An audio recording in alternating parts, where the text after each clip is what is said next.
Hello guys, வணக்கம் and welcome back to சிறப்பு media 2.0. நான் உங்கள் உதய். இந்த வீடியோவில் நம்ம எதை பற்றி பார்க்க போகிறோம் அப்படின்னு பார்த்தீங்கன்னா, பிக் பாஸ் சீசன் 9 4வது வாரத்துக்கான 3வது நாளுக்கான இரவு நேர ஓட்டிங் முடிவுகளை தான் முழுசாக பார்க்க போகிறோம். ஸோ இந்த வீடியோக்கு போகிறதுக்கு முன்னாடி நம்மளோட சேனலை சப்ஸ்கிரைப் பண்ணாத வச்சுக்கோங்க. பக்கத்தில் ஒரு பெல் ஐக்கான் இருக்கும், அதையும் ப்ரெஸ் பண்ணி ஆளில் போட்டுக்கோங்க. அப்போ தான் நாங்கள் அப்டேட் பண்ணுற ஒவ்வொரு வருஷமும் உங்களுக்கு நோட்டிஃபிகேஷன் வந்து சேரும். அதுதான் இந்த வீடியோ குறைஞ்சபட்சம் ஒரு 1000 லைக்னா எதிர்பார்க்குறோம். ஸோ லைக்கை போடுங்க, வீடியோ பாருங்கள். வாங்க இன்று வீடியோக்குள்ள வந்து போகலாம். நம்பர் 1 பொசிஷனில் நம்மளோட வினோத் அவர்கள் தான் வந்து இருந்துட்டுருக்காரு. அவர் வாங்கிய ஓட்டுகளோட எண்ணிக்கை அப்படின்னு சொல்லி பார்க்கும்பொழுது 1,72,389 ஓட்டுகளாகும். அண்ட் பர்சன்டேஜ் வைஸ் அப்படின்னு சொல்லி பார்க்கும்பொழுது 39.25% இருந்துகிட்ருக்கு நம்மளுடைய கானா வினோத்துடைய பர்சன்டேஜ் ஆஃப் ஓட்டிங்ஸு. கானா வினோத் ஒரு நல்ல பிளேயர் தான், அதில் எந்த விதமான மாற்று கருத்துமே கிடையாது. ஏன்னா ஃபிசிக்கல் டாஸ்க்கெல்லாம் பட்டையை கிளப்பிட்டுருக்காரு, காமெடி பண்ணுறதும் அவ்வளோ சூப்பராக வந்து பண்ணிகிட்ருக்காரு. ஸோ அதனால் ஒரு லாங்காக இந்த பிக் பாஸ் வீட்டுக்குள்ளே இருக்கலாம் அப்படிங்கிறதுல மாற்று கருத்து இல்லை. 2வது பொசிஷனில் நம்மளுடைய கம்ருதீன் அவர்கள் வந்து இருக்கார். அவர் வாங்கிய ஓட்டுகளோட எண்ணிக்கை அப்படின்னு சொல்லி பார்க்கும்பொழுது 69,792 ஓட்டுகளாகும். அண்ட் பர்சன்டேஜ் வைஸ் பொழுது 15.89% இருந்துட்டுருக்காரு கம்ருதீன் அவர்கள்.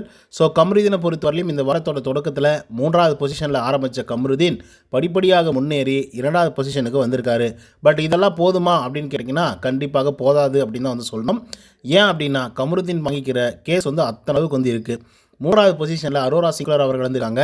அவங்க வாங்கி ஓட்டுகளோட எண்ணிக்கை அப்படின்னு சொல்லி பார்க்கும்பொழுது 67,657 ஓட்டுகளாகும். அண்ட் பர்சன்டேஜ் வைஸ் அப்படின்னு சொல்லி பார்க்கும்பொழுது 15.4% இருந்துட்டுருக்காங்க அரோரா சிங்க்லர் அவர்கள். ஸோ அரோரா சிங்க்லருக்கு மிகப்பெரிய அளவில் ஒரு வாய்ப்பு வந்து கிடச்சிருக்கு அப்படின்னு வந்து சொல்லலாம். ரீசன் என்ன அப்படின்னு பார்த்தீங்கன்னா, 4th பொசிஷனில் இத்தனை நாட்களாக இவர்கள் இப்போதைக்கு 3வது பொசிஷனுக்கு முன்னேறி இருக்காங்க. சொல்லப்போனால் பார்வையை கீழே போட்டு மிதிச்சுட்டு மேலே வந்திருக்காங்க. 4th பொசிஷனில் பார்வதி அவர்கள் அவங்க வாங்கிய ஓட்டுகளோட எண்ணிக்கை 66,950. அண்ட் பர்சன்டேஜ் வைஸ் அப்படின்னு சொல்லி பார்க்கும்பொழுது 15.24% இருந்துட்டுருக்காள்.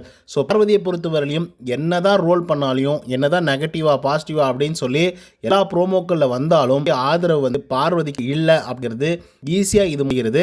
அதனால தான் 3rd பொசிஷனில் இருந்த பார்வதி இப்போதைக்கு 4வது பொசிஷனில் இருக்காங்க.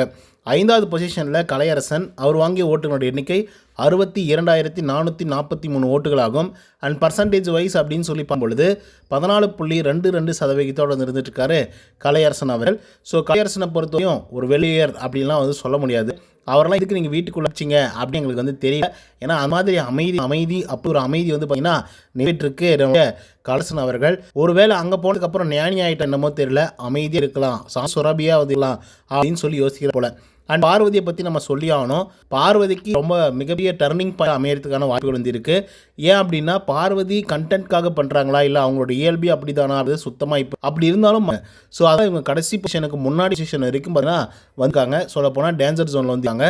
ஸோ அது என்ன நடக்குது அப்படிங்கிறத நம்ம பொறுத்து தான் பார்க்கணும். ஓகே கைஸ், இந்த வாரத்தில் யார் எவிக்டாக வெளியே போனால் நல்லாயிருக்கும் அப்படின்றத கமெண்ட்ஸில் வந்து ரிவ்யூ பண்ணுங்கள். இந்த உங்களுக்கு வந்து பிடிச்சிருந்தா லைக் அண்ட் சப்ஸ்கிரைப் பண்ண மறந்துடாதீங்க. இன்னொரு தகவலோட சந்திக்கலாம். until then bye from Uday. நன்றி, வணக்கம்.